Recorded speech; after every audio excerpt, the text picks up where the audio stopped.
What's up everyone, this is Jarrett with SVC. So today we're going to show you the Gen 3 bolt kit, bump kit, and how to bolt it on. So this is our adjustable bump system.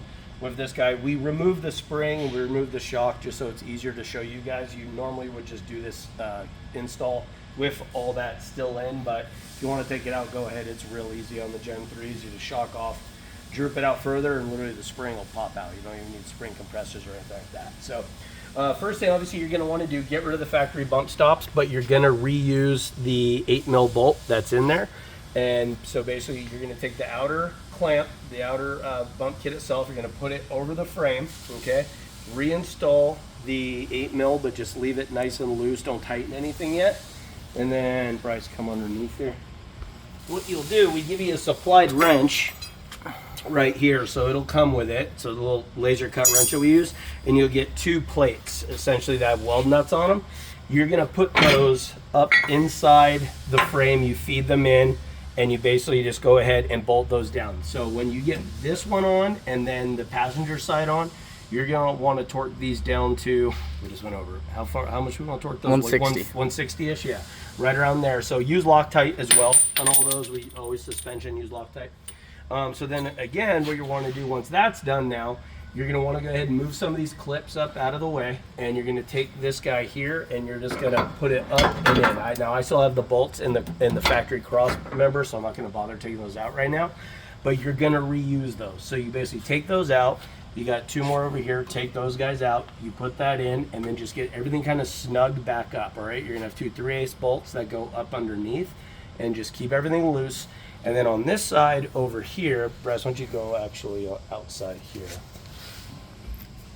So you have these guys right here. These are little spacers. So those are going to take up that slack that you have with this bolt that sits to that cross brace. So we're reutilizing the factory cross brace that came with it. And again, you're going to do the same thing on the other side. You're going to torque this guy down around 160, red Loctite on that as well. You're going to take your little inside plate, you're going to put it in. You're going to kind of cinch it all down with your 3/8 bolts. You're going to put these guys in, just get all loose, make sure everything lines up good and tight. Now, one thing I didn't say that you had to do, you're going to remove the passenger side outside exhaust. So you notice that's gone. And the reason why is you're going to have to rotate the clamp. Ford, for whatever reason, they tack weld that clamp on.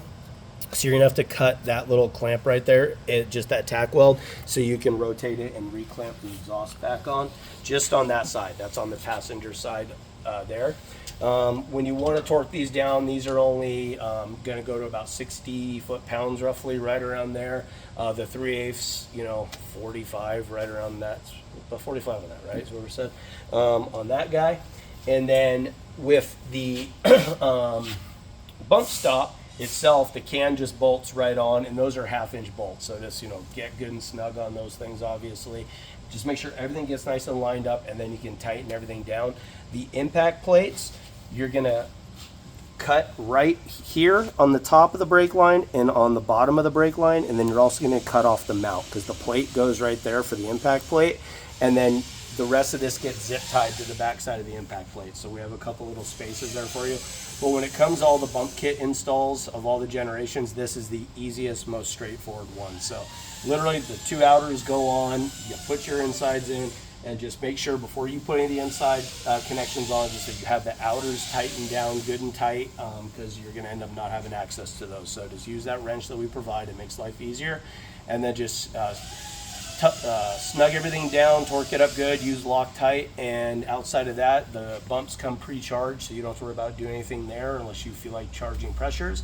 And then obviously ours is an adjustable can up and down. So down really is for that, people that want to go heavier payload and towing, so it moves that can down and basically gets it closer to the axle, so when the back just sags out, it hits that bump and kind of acts as almost an overload spring. So that's it, guys. It's really simple. These are on the website, so feel free to check them out, but I hope this helps, and thanks for watching.